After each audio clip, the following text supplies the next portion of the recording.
Olá, eu sou o Slúpico e dessa vez a gente vai conversar um pouco sobre meus estudos mais recentes. Na verdade, a minha ideia aqui com isso é me ajudar com a manutenção dos meus estudos e realmente a absorção deles. Então, no começo a gente vai falar de um assunto simples e eles vão se basear majoritariamente nos meus estudos da Suma Teológica, mas não vai ser só nisso, né? Então, eu pretendo falar sobre as questões de lei, ciência econômica, filosofia também. Mas eu achei interessante começar pela questão de Deus, porque acho que é um tema quente que dá, dá espaço para bastante discussão e é um tema que eu venho estudando bastante recentemente. Mas eu não vou dar muito a minha opinião aqui, eu vou embasar o que eu vou dizer, né, no que está ali na questão 2 da Suma Teológica, que é basicamente vai comentar sobre se Deus existe, se é demonstrável. E eu vou focar aqui mais especificamente na questão, né, do artigo 3 da questão 2, né, que é se Deus existe. Bom, no começo aqui ele vai argumentar o seguinte, né? Parece que Deus não existe, né? Lembrando que a Suma Teológica ela se baseia no método dialético, né? Onde coloca teses opostas e mostra qual é a vencedora. Então, no começo ele vai apresentar as teses que discordam, né, da tese que ele vai defender. Então começa assim, né? Parece que Deus não existe, né? E o primeiro argumento é pois, se Deus existisse, ele sendo um infinito, né, da bondade, da onipotência e tudo mais, ele poderia fazer com que a benevolência se estendesse para toda a ordem do ser, né, no sentido de que tudo seria bom. Mas a gente consegue notar de que existe o mal no mundo, portanto, argumenta que Deus não existiria por conta do mal. Então, a primeira objeção a essa questão é de que, em realidade, né, se a gente for falar em termos metafísicos, né, o mal ele não tem natureza própria, né? Inclusive, eu poderia entrar aqui, mas eu não vou fazer isso justamente por ser uma tentativa minha de tentar expor o que eu estou estudando sem recorrer tanto, né, às referências, mas ele vai dizer que o mal, e não nessa parte de Deus, né, ele vai dizer que o mal não tem natureza, né? Justamente porque a ordem do ser é sempre boa, né? No sentido de que tudo que Deus fez é bom, né? O ser é bom. O que torna a existência, entre aspas, do mal é a corrupção, né? E isso aconteceu a partir da queda dos anjos, né? Mas para nós, principalmente a partir da queda do homem, né? Onde tudo se tornou corruptível e tem dor, tem morte, doenças, escassez, etc. Mas ele vai falar que o mal ele não tem natureza própria por se tratar de uma privação, né, desse bem que é o ser. Então a gente só pode conceber a noção de mal referindo-se ao bem. Então o bem em si próprio não faz sentido, mas só faz sentido quando dito com relação ao que é bom, com relação ao ser. Agora, o segundo ponto que ele vai objetar aqui, né, é a natureza é princípio suficiente, né, para aquilo que é natural. Essa seria a segunda objeção.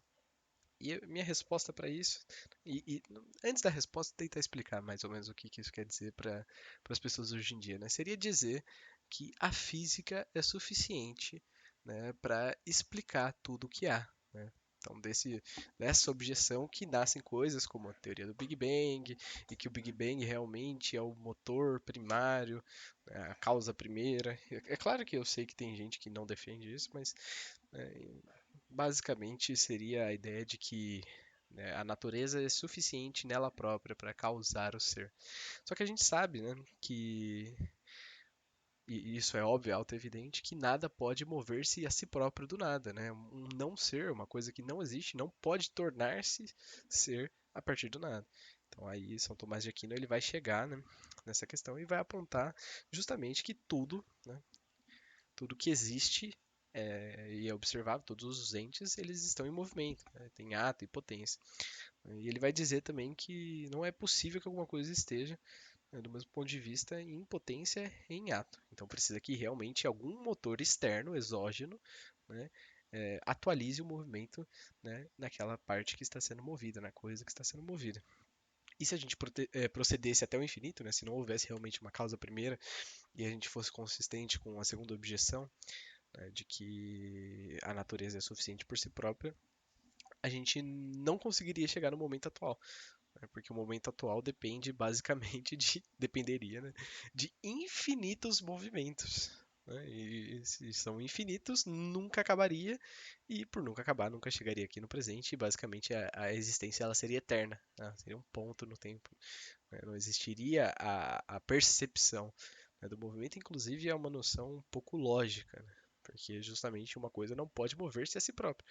E a gente sabe que a gente consegue observar os movimentos e que não há é, infinitos passos entre cada movimento, né? Isso remeteria a gente para a questão do paradoxo de Zenão, né? De que a gente não se mexe, porque para a gente se mexer 10 metros, né? Para a gente correr 10 metros, por exemplo, a gente teria que andar metade disso e depois metade disso.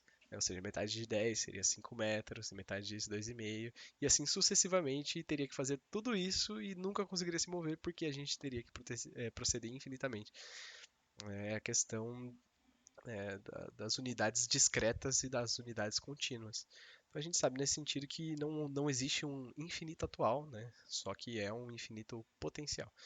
É por isso que a gente consegue observar o movimento. É, essa foi a primeira via, né? A primeira via, a via do movimento. Ele vai explicar a existência de Deus pelo movimento e basicamente, né? Retomando aqui a linha de raciocínio, a gente teria que ter primeiramente um motor que não é movido por outro, né? E ele teria que não estar circunscrito, né, nessas leis, né, da matéria. E por isso teria que ser um ser transcendente. Agora, a segunda via é da causa eficiente, né, que é muito parecida com a causa do movimento. Ele fala que a gente não poderia ser a causa eficiente de nós próprios, e isso é bem evidente. Né? A gente sabe que há outras causas eficientes para nós e que a gente não é necessário por si. Né? Então a gente tem nossos pais, etc. E a mesma coisa se procede como do movimento. E a gente teria que voltar para uma causa eficiente primeira. E essa causa eficiente primeira também teria que ser Deus. A terceira via é da questão da contingência e da necessidade. A gente vai perceber que as 5 vias elas são, de certo modo, bem parecidas, e é claro, porque vão sempre remeter ao mesmo ser, né, que é Deus. E na questão da contingência e da necessidade, a gente vai perceber que existe né, a necessidade nas coisas do mesmo jeito que a gente remeteu à questão da causa eficiente. Então, uma causa eficiente que eu comentei agora foi dos nossos pais, né, para nossa existência. Então, eles são causa necessária, mas eles também não são necessários por si só, porque eles também dependem de outra causa necessária, né, que seriam os seus avós e por assim em diante. E a gente teria que chegar, no fim das contas, à noção de um ser transcendente, né? Um ente abstrato necessário, e esse tipo de ente abstrato necessário, encausado, teria de ser uma mente, né? Porque se fosse qualquer outra coisa além disso, não teria capacidade causal, né? De gerar o mundo, né? De criar o mundo, como Deus fez. Agora, a quarta via é os graus na ordem do ser. Essa eu acho a mais complicada de entender e a mais sofisticada também. Então vou até ler para não acabar sendo injusto com o argumento dele. Isso aqui eu vou ler para, né, porque é realmente mais complicado. Ele vai dizer assim: a quarta via procede dos graus que se encontram nas coisas. Assim, nelas se encontram em proporção maior e menor o bem, a verdade, a nobreza e outros atributos semelhantes. Há, portanto, algo verdadeiríssimo, ótimo e nobilíssimo, e por conseguinte, maximamente ser.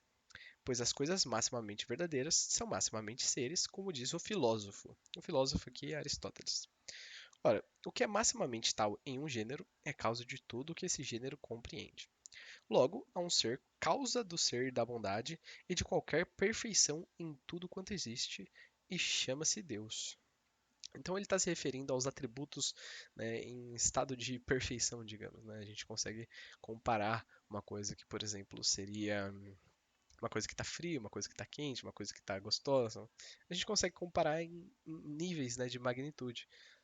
E a partir disso a gente consegue chegar à noção de que há realmente como se fosse um suprassumo, né, dessas propriedades. Ou seja, um bem máximo, a verdade máxima. E aqui ele usa o íssimo, né? Verdadeiríssimo, nobilíssimo, belíssimo e etc. Então, isso deixa bem claro de que isso denota já a noção de Deus, né? E vamos voltar um pouco antes desse artigo 3 sobre se Deus existe. Ele vai falar se é demonstrável a existência de Deus, né? E ele vai responder assim: há duas espécies de demonstração. Uma pela causa, né, pelo porquê das coisas, e outra pelo efeito, que é chamada a posteriori.